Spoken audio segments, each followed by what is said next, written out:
Meus amigos e minhas amigas, a gente já abordou esse tema aqui, mas a gente vai ter que explorá-lo novamente. É depois da vinheta. E aí, vamos falar de tática?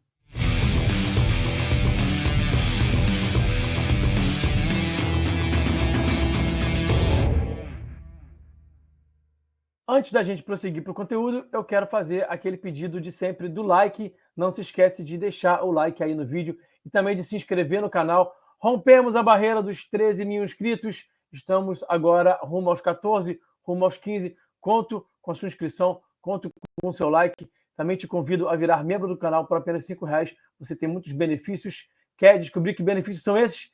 Clica aqui em Seja Membro, tem também o link na descrição e no comentário fixado. Você vai ficar assustado com o valor que você vai pagar, que é muito baixo, a partir de R$5, e com a quantidade de benefícios que você tem. Também quero dizer para vocês que o Pix do canal está aqui sempre aberto para que vocês possam ajudar financeiramente. É sempre muito bem-vinda toda ajuda financeira. Estou deixando aqui o QR Code na tela e a chave Pix do canal também está aqui na descrição, também está aqui no comentário fixado.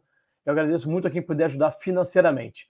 Vamos falar sobre esse assunto que, como eu falei na introdução desse vídeo, é um assunto que já foi abordado aqui e que eu volta e meia falo sobre isso, mas que eu realmente acho importante, então por isso estou trazendo de novo. Por que eu estou trazendo de novo? Porque o Flamengo jogou contra o Criciúma e optou por não subir o bloco de marcação. O Flamengo não pressionou alto, não subiu. Aquele 4-1-3-2 que a gente já conhece, tão eficiente, não apareceu. E aí eu resolvi fazer um levantamento aqui e estou trazendo para vocês nesse vídeo de hoje algumas informações que vocês vão ficar bastante impressionados, bastante impressionadas. Vamos lá. Primeiro, estatísticas de hoje. Atualmente, recorte atual, tá? Depois da 18ª rodada, o Flamengo ainda não jogou a 17ª contra o Inter, mas jogou a 18ª contra o Criciúma nesse sábado, né? Hoje, no Campeonato Brasileiro, o Flamengo está em 11º no ranking da intensidade do desafio. Vamos lembrar que estatística é essa. Ações defensivas por minuto de posse de bola do adversário. Ou seja, tem 10 times que, a cada posse de bola do adversário, tem mais ações defensivas do que o Flamengo. O que são ações defensivas? Carrinhos, faltas, interceptações, ganhar a primeira bola, ganhar duelo aéreo, ganhar a segunda bola. Tudo que envolve ações defensivas. Tá? Então, o Flamengo está em 11º nesse ranking.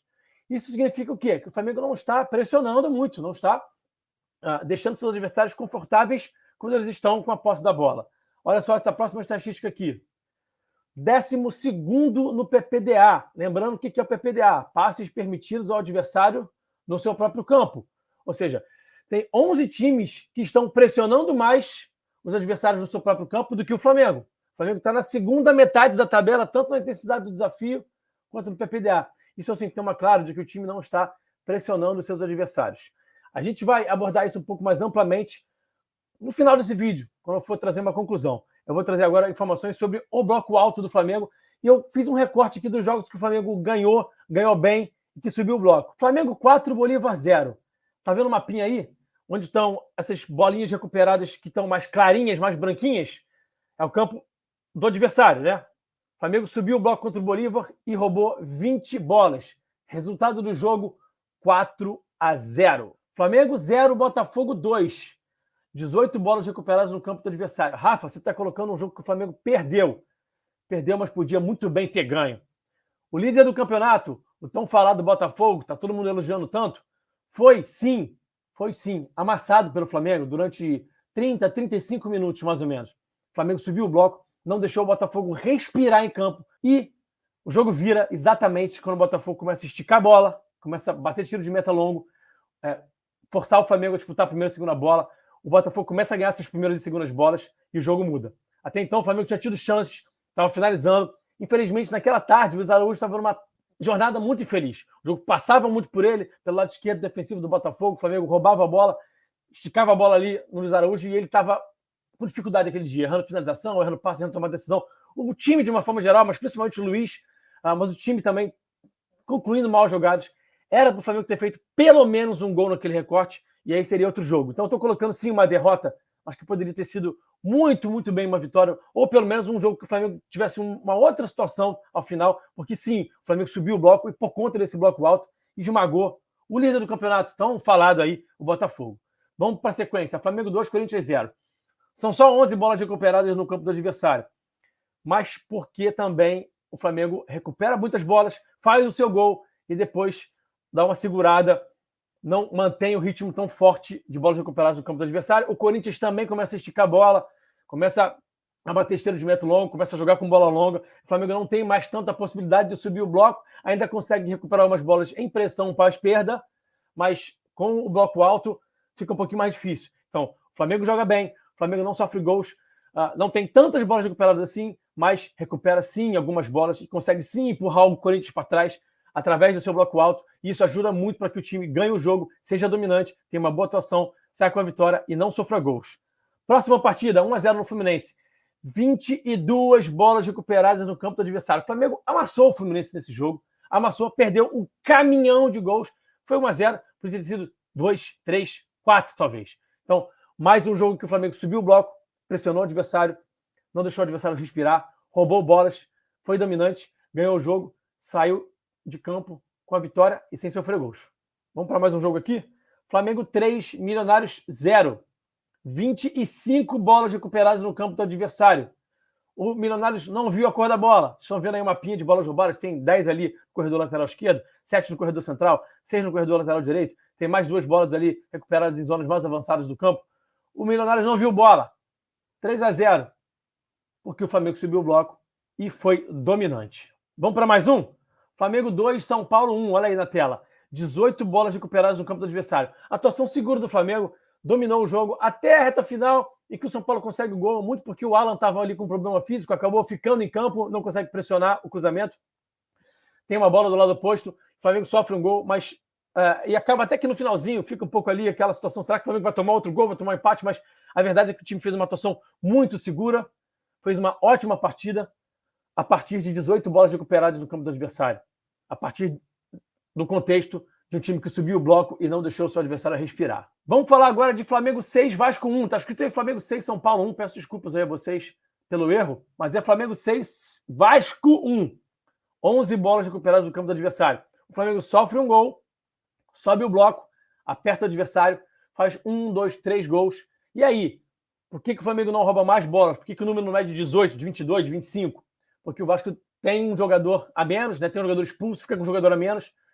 No segundo tempo, o contexto muda muito. O Flamengo não precisa mais pressionar alto o Vasco. O Flamengo fica com a bola, o Vasco se defende e ainda sofre mais 3 gols. Mas a virada do Flamengo nesse jogo passa muito também pelo bloco alto, pela pressão pós-perda, por uma marcação muito intensa. O gol do Flamengo, por exemplo, o primeiro gol do Flamengo, o gol de Cebolinha, ele acontece a partir de uma roubada de bola do De La Cruz. O Flamengo está todo no campo do Vasco, no campo do adversário.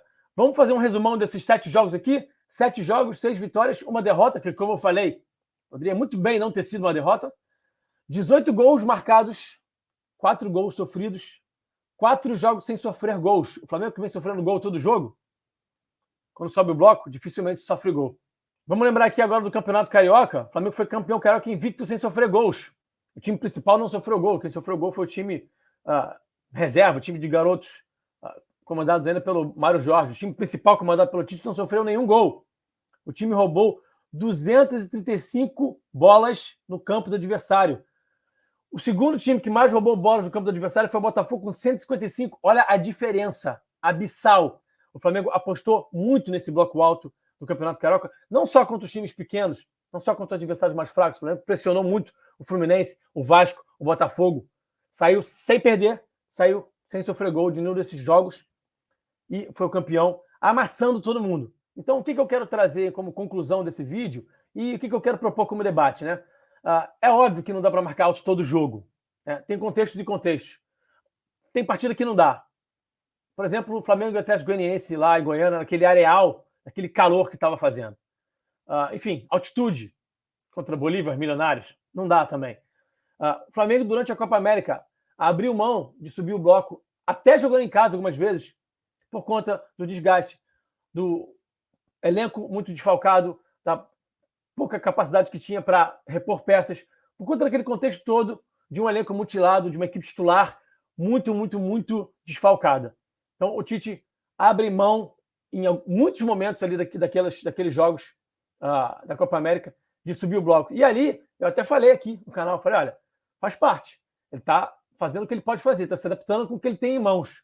E tá dando certo. Não foi dominante? Esmagou? Não. Passou alguns momentos de dificuldade? Passou. Mas ganhou. E em muitos momentos jogando bem. Mas só que agora está na hora de voltar a fazer o bloco alto funcionar. Está na hora de voltar a usar o bloco alto. Eu confesso para vocês que eu esperava que o Flamengo marcasse em bloco alto nesse último sábado contra o Criciúma. Era uma esperança que eu tinha. Eu vou dar o benefício da dúvida para o Tite, porque lá em Brasília é muito seco, muito difícil de jogar bola nesse clima muito seco em julho lá no Distrito Federal.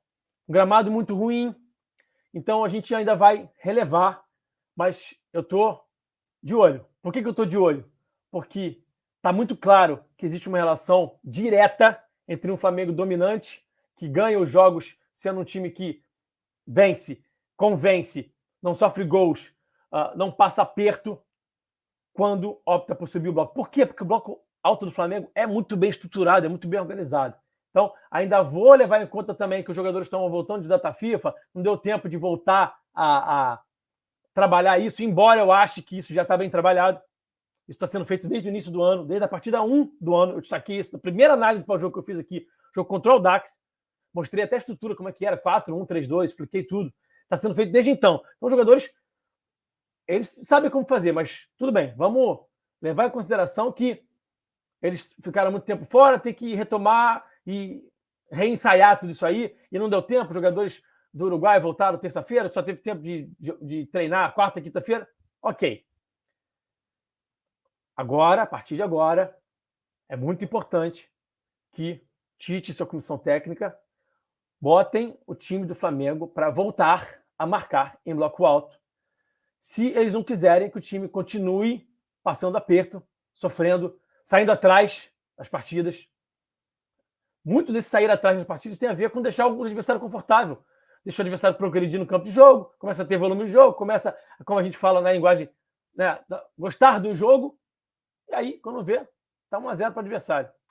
Então, cadê o bloco alto, professor?